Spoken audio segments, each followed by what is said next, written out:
Welcome to my channel. Do you still think in your native language and then try to speak in English?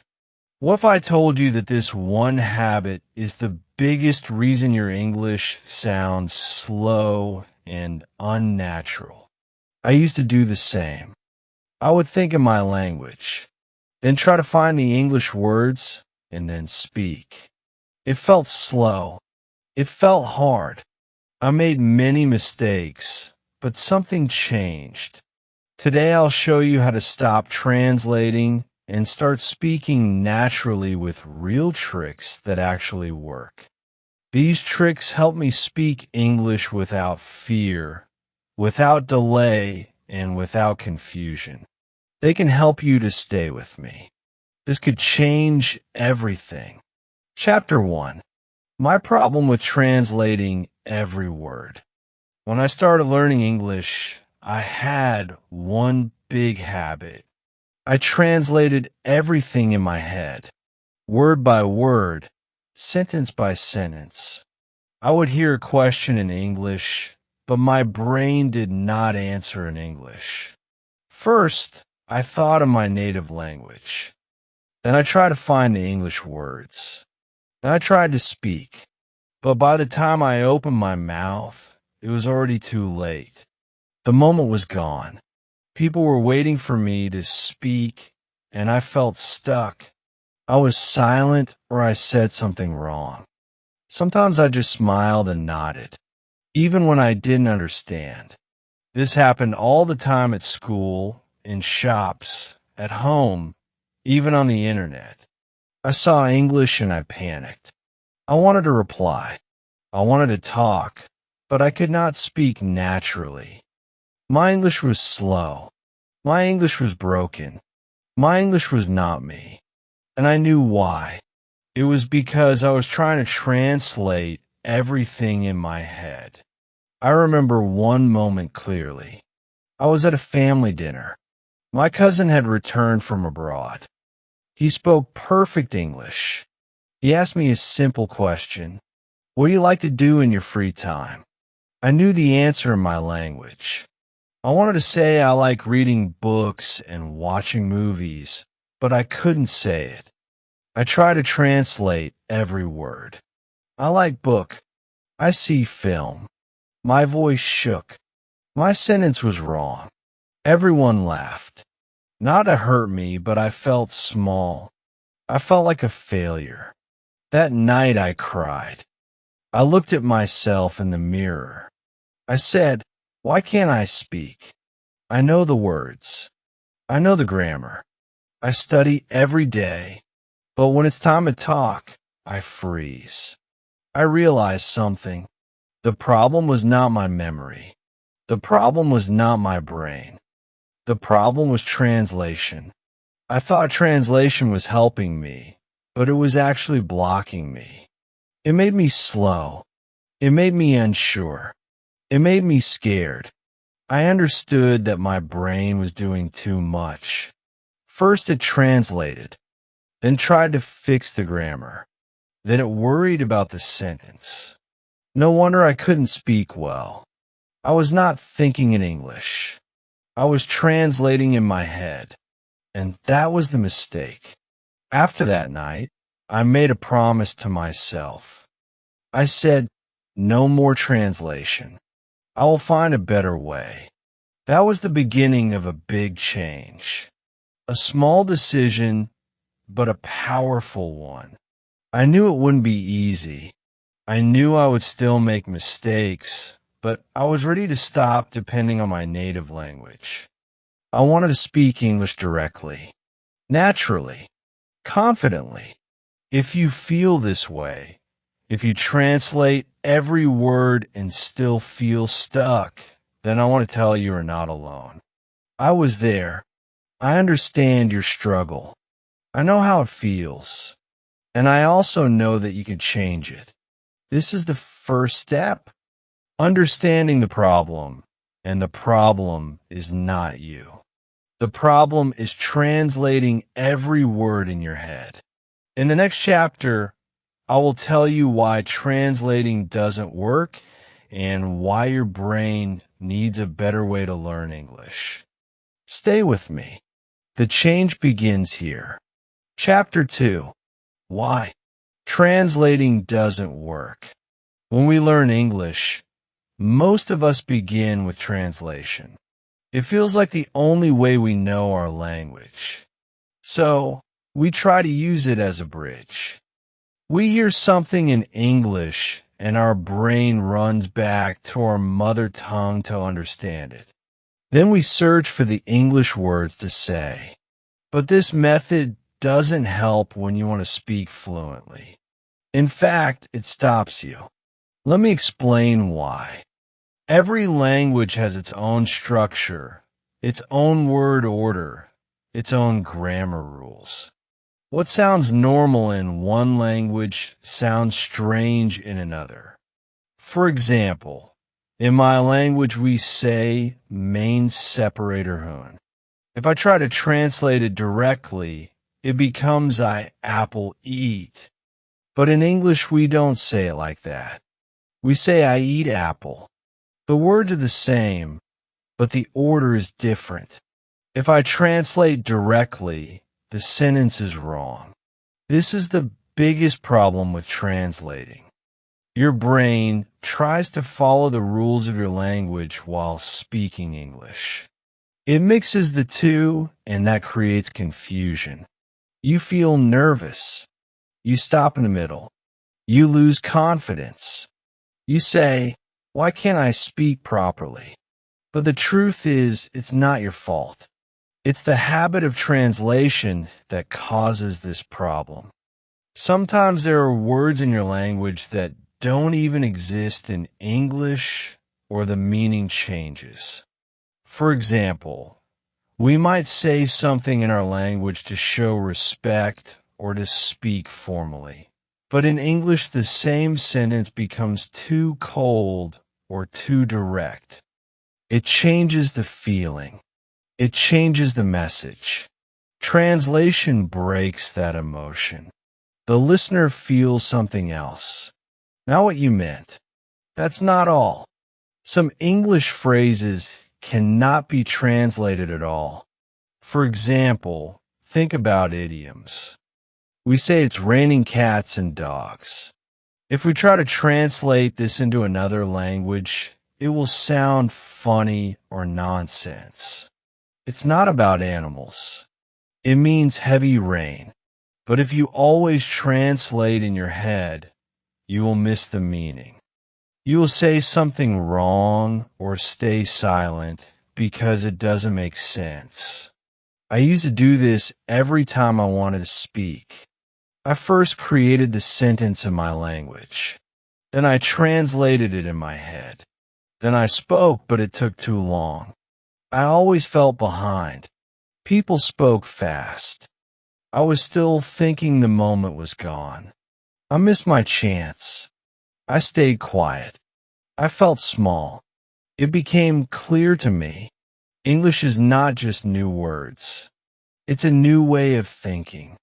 You can't use your language's map to travel in English. You need a new map. You need to learn how English sentences work. You need to learn to think in English, not translate it into it. This truth was hard for me at first. I thought, if I don't translate, how will I understand? But the real question is, if I keep translating, how will I ever speak naturally? This question changed me. It woke me up. I realized that I needed to train my brain to think directly in English, even if it was slow in the beginning. I had to stop using my first language as a support. I had to walk on my own. And the good news? Your brain can do it. It just needs time. It needs training. It needs the right practice. In the next chapter, I will tell you what happened the day I decided to stop translating, and how that one choice helped me take my first real step toward natural English. If you have been translating every sentence in your head, don't worry. Many people do. I did it too. But now you know the reason why it doesn't work. You are ready to try something better. Let's take that step together. Chapter 2. Why? Translating doesn't work. When I was learning English, I thought translation was the best way. I thought I already know my language, so I will just translate each sentence into English. It sounded easy. It felt safe. But I was wrong. That method made my English slow. It made me feel confused. It made me speak with fear. I didn't know in the beginning, but later I understood. Translation was the biggest mistake I was making. Let me tell you why. Every language is different. The words are different. The grammar is different. Even the word order is different. In my language we say, main sabkatahun. If I translate it directly into English, I say I apple eat. But this is wrong in English. The correct way is I eat apple. So, you can see if we try to translate word by word, the sentence becomes strange. People will not understand us, or they will think we don't know English. And we lose confidence. That's just one sentence.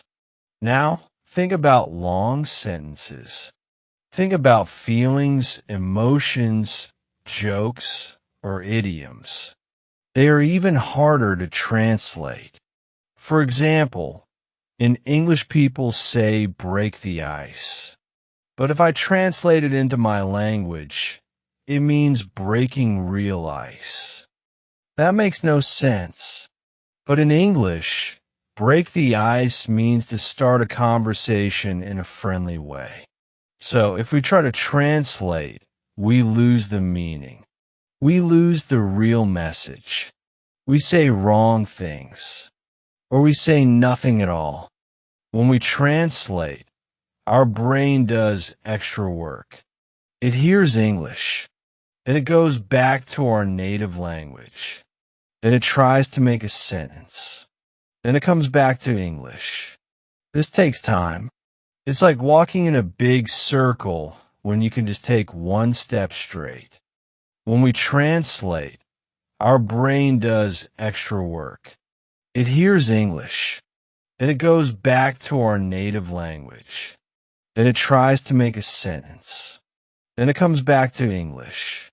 This takes time. It's like walking in a big circle when you can just take one step straight. I knew what to say in my language, but I started translating in my head and I forgot the English words. I spoke. I do study work. Something that didn't make sense. I saw the other person's face. They didn't understand me, and I felt ashamed. I said to myself, why can't I speak clearly? But now I know the answer. I was translating, and I also remember another moment. I heard someone speak English without stopping. They were not translating. They were thinking in English. Their sentences were not perfect, but they sounded natural. I thought, how did they do it? The answer was simple. They had stopped translating. They had trained their brain to think directly in English. That was the day I started to understand. Translation is not the real way. Translation is just the beginning. It helped for a short time, but if you want to speak fluently, you must let it go. You must build a new way. A way where English lives in your mind, not just in your notebook. So if you're always translating before you speak, it's okay. Many learners do it. I did it too, but now you know the truth. It doesn't work in the long run.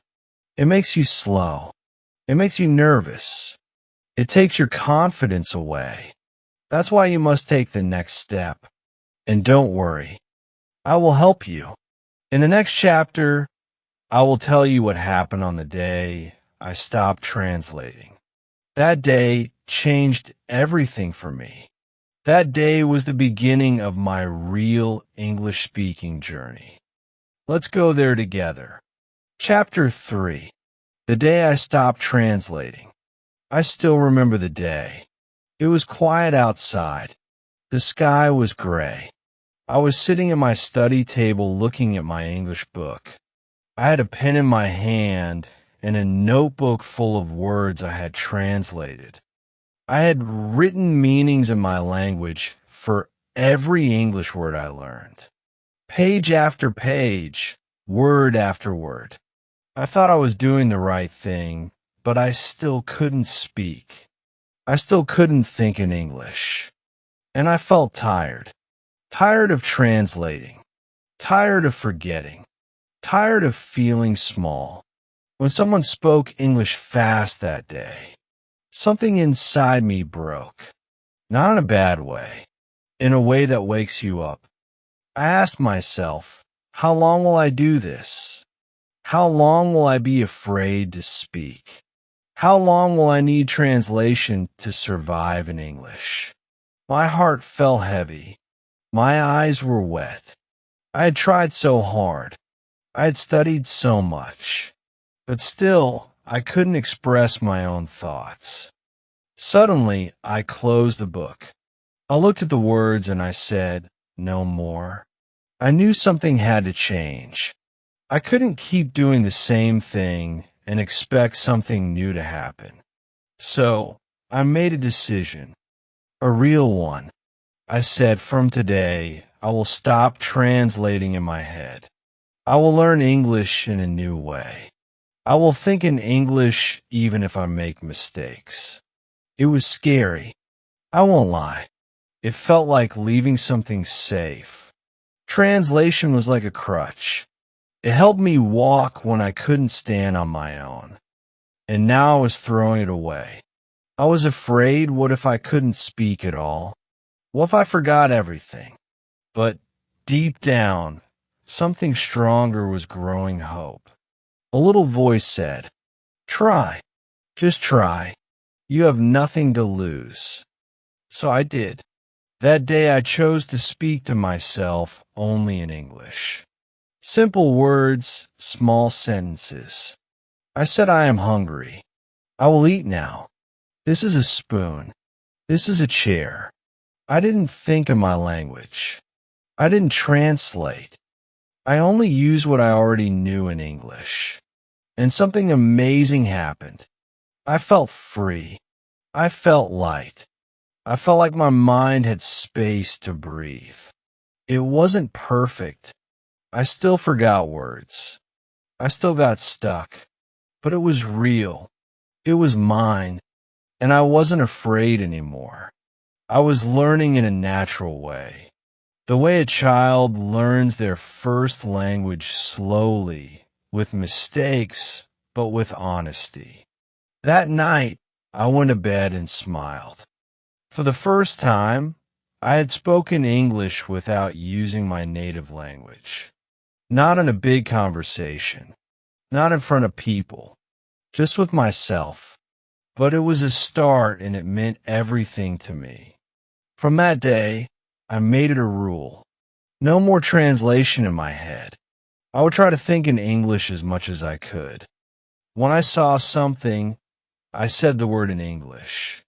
When I felt something, I tried to describe it in English. I feel tired. This is beautiful. She is smiling. It felt strange at first, but after some time it became easier. It became normal. That day was not just about stopping translation. It was about taking control, about believing in myself, about saying, yes, I can learn English naturally. I don't need to be perfect. I just need to be brave. Maybe you're also at that point. Maybe you are tired of translating just like I was. Maybe your heart also says try a new way. If yes, then do it. Trust me, you can. It's not easy, but it is powerful. In the next chapter, I will tell you how I began thinking in English using small, simple words. That's how I trained my brain to work in English without fear, without translation. And you can do it too. Let's take that step together. Chapter 4, I think in English with small words. First, after I stopped translating in my head, I felt free. But I was also confused. I thought, if I don't translate, what do I do instead? I needed a new way, a better way. That's when I found the first step. Thinking in English with small words, very small. Very simple. I'm talking about easy sentences like I am happy. This is a pen, or he is here. That's how I began. That's how I trained my brain to think in English without fear. You don't need big grammar to begin. You don't need long, complex ideas. You just need small, safe sentences that feel like home. When I woke up in the morning, I would say to myself, I am awake. I would look outside and say, it is sunny. I would look in the mirror and say, I am tired. No one was watching. No one was judging. I was just thinking in English. One small sentence at a time. This was new for me before. I always try to say big things. I wanted to sound smart. I wanted to speak like native speakers. But that only made me more afraid. I would start a sentence and stop halfway. My brain got stuck. My words disappeared. That's why I say this now. Don't begin with long sentences.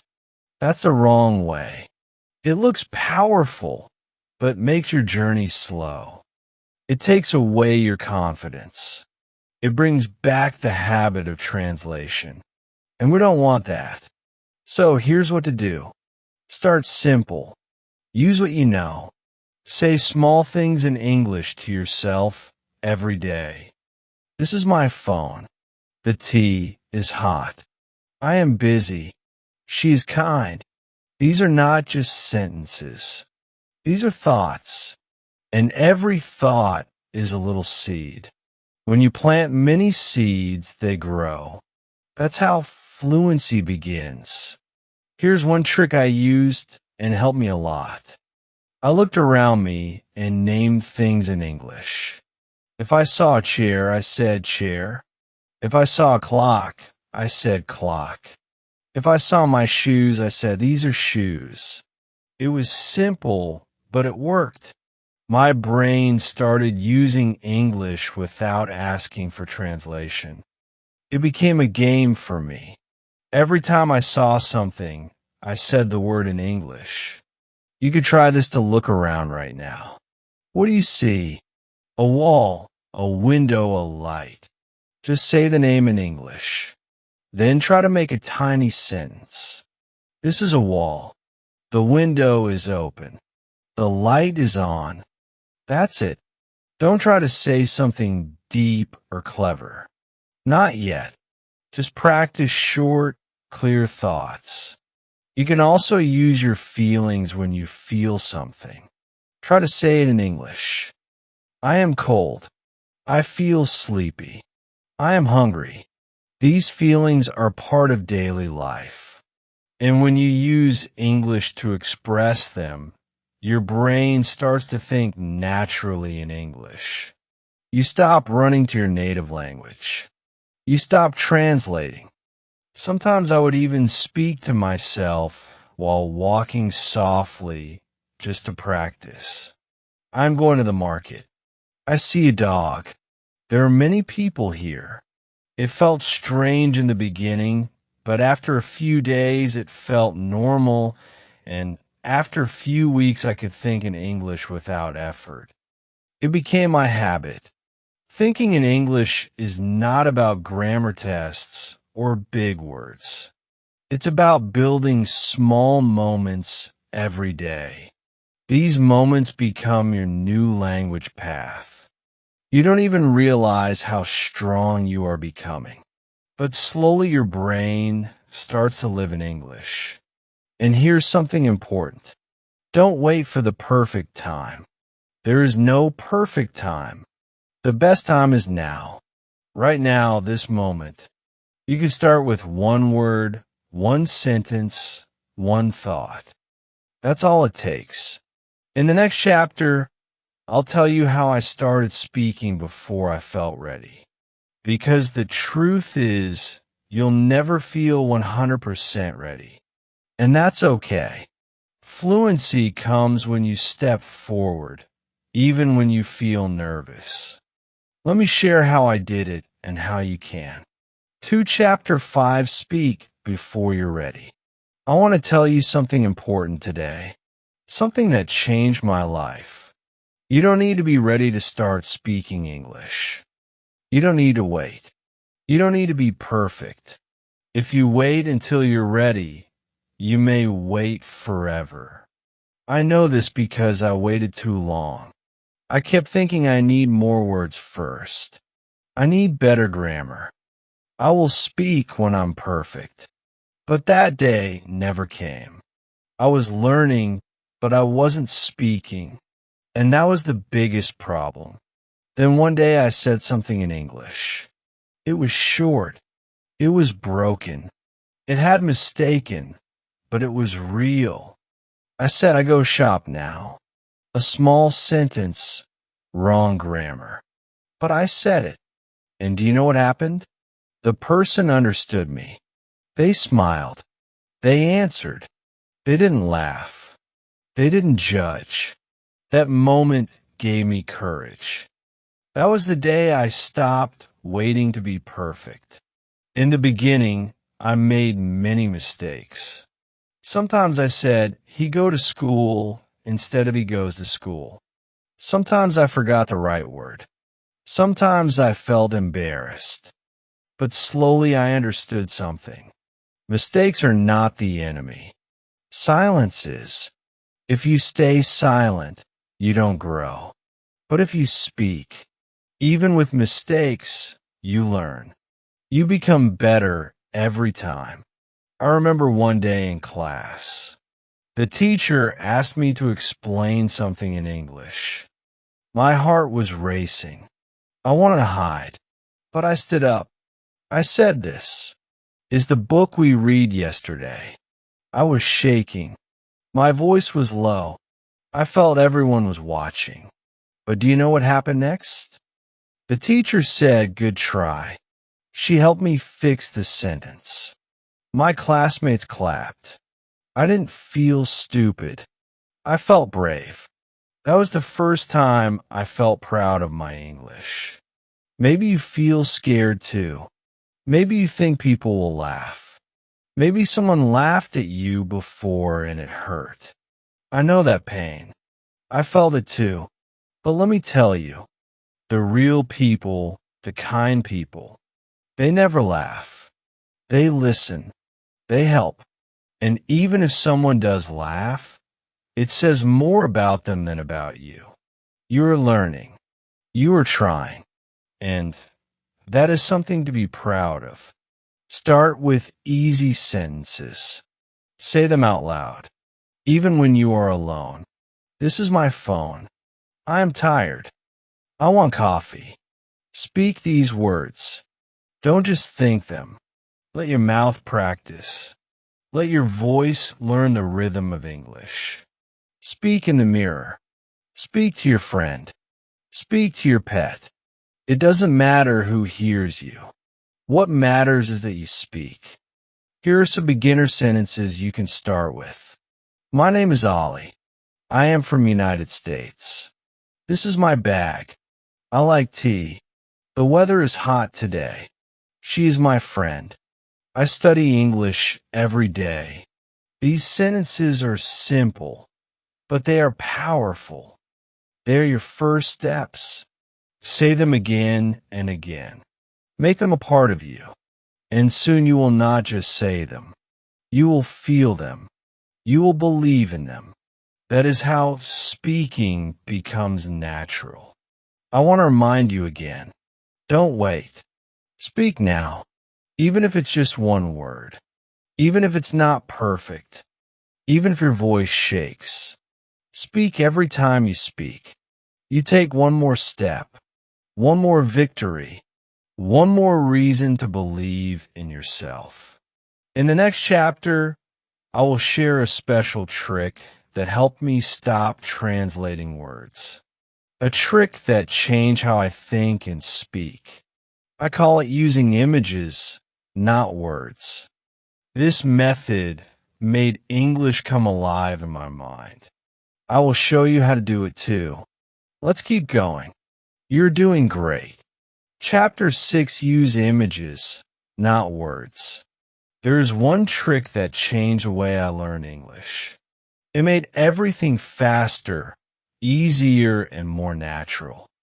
I call it a secret because no one told me this in school. But once I found it, I felt like I had discovered something powerful. The trick is simple. Stop using your language and start using images. Let me explain. When you learn the word apple, what do you see in your mind? Do you see the word written in your language? Do you think sabe or manzana or any other word in your language? That's what I used to do. Every English word had a partner in my language. I said apple, but in my head, I saw the word from my language. My brain was not learning English. It was learning translation. But one day, I changed that. I looked at a real apple. I picked it up. I said apple. I didn't think of the word in my language. I didn't try to translate. I just looked at the fruit and said the word in English. I said it again. Apple. Slowly, something amazing happened. My brain started to connect the English word directly to the image, not the translation. That was the moment I started thinking in English. Here's the secret. Your brain is very smart. It learns best with images. When you were a baby, you didn't learn your first language with a dictionary. You saw things, heard the words, and connected them. The same trick works with English. You don't need your native language to understand.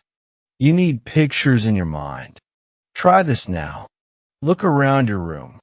Pick one object. Maybe it's a chair. Don't say the word in your language. Just look at it and say chair. Look again. Chair. Say it softly. Say it loudly. Say it with a smile. Your brain will remember it. Not as a translation, but as a real thing. With an English name, I use this trick every day. I used it with body parts. I looked at my hand and said hand.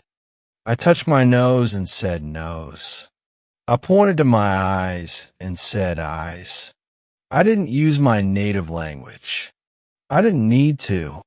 The image was enough. The English word was enough. I also used this trick with actions. When I was walking, I said, I am walking. When I was eating, I said, I am eating. I saw the action and I used English to name it. I didn't say the word in my head first and then translate it. I just lived it in English. You can use this method for feelings too. When I felt sad, I said I am sad. I didn't go back to my language. I looked at my face in the mirror. I saw the emotion. I said the English word. This is how the brain starts to think in English. Slowly, naturally, through pictures and moments. Now let me give you a few beginner exercises. These will help you train your brain object to practice. Take 5 things around you. Say their English names 3 times. Look at them. Touch them. Feel them. No translation. Action. Words while doing anything. Eating. Drinking. Writing. Say the action in English. I am drinking water. I am opening the door. Say what you're doing, not what you're thinking, in your language. Feeling. Check every few hours. Ask yourself, how do I feel? Use English to answer. I'm tired. I'm excited. I feel okay. Do these daily. You will see the magic. Your brain will stop asking for translations. It will go straight to English. That's when you'll know you were starting to live in English. When I started doing this, I felt something strange at first. It was like letting go of an old friend. My first language. But then I realized something. I wasn't losing anything. I was gaining something new. I was building a new world inside me. A world where I didn't need to translate anymore. In the next chapter, I'll show you another powerful trick. We will stop learning only words and start learning phrases. Because when you use phrases, you speak faster. You sound natural. And you don't have to build every sentence from zero. Let's keep going. It gets easier from here. Chapter 7. Learn phrases, not words. When I first started learning English, I focused only on words. I made long lists of vocabulary. I wrote them in notebooks. I repeated them again and again. I memorized words like book, pen, apple, run, eat. I thought I was learning fast. But when I had to speak, I didn't know how. I had the words, but I couldn't use them in real conversation. I didn't know how to connect them. That's when I understood something important. Words are not enough. You need phrases. Learning phrases changed everything for me. When you learn full phrases, your brain learns how English is used in real life. You don't need to build a sentence every time. You don't need to think so much. The words come together automatically. It feels easy. It feels natural. Let me give you an example. Instead of learning the word name, I'll learn the phrase. What's your name? It's short. It's useful, and I can use it anytime. Instead of learning help, I learned. Can I help you? Instead of learning understand, I learned. I don't understand. These are full sentences, real phrases. They help me speak faster and with more confidence. Here are some phrases I learned. First, how are you? I'm fine, thank you. Excuse me. Can you repeat that? What do you mean? Where are you from? I like it. That's okay. I'm sorry. See you later. These are not difficult, but they are powerful. I use them every day. I practice them in front of the mirror. I said them while walking. I use them in small talks with friends. And slowly they became part of me. I didn't need to think. My mouth just said the words. I also kept a small notebook. Every time I heard a useful phrase, I wrote it down. If I heard someone say it doesn't matter, I wrote it. If I saw the phrase, let's go, I added it. My list grew day by day. It became my personal phrase book, and I used it more than any grammar book or vocabulary list. Here's why this method works. Phrases teach you grammar without you noticing. When you say, I don't understand word, you're using grammar. But you're not thinking about rules. You're just saying what you've practiced. It's like learning music.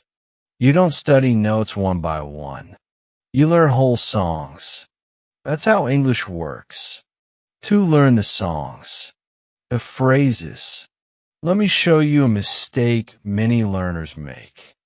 They memorize 100 words, but they can't speak.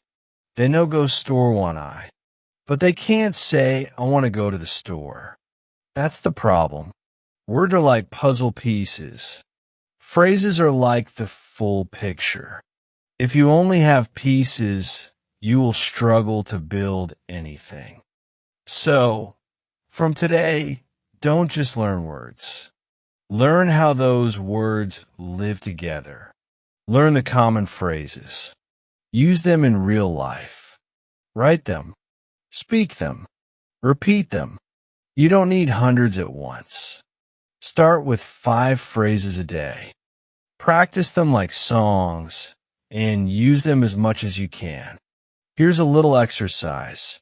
Pick 3 phrases from this video. Say them out loud. Now make small changes. For example, can I help you? Can you help me?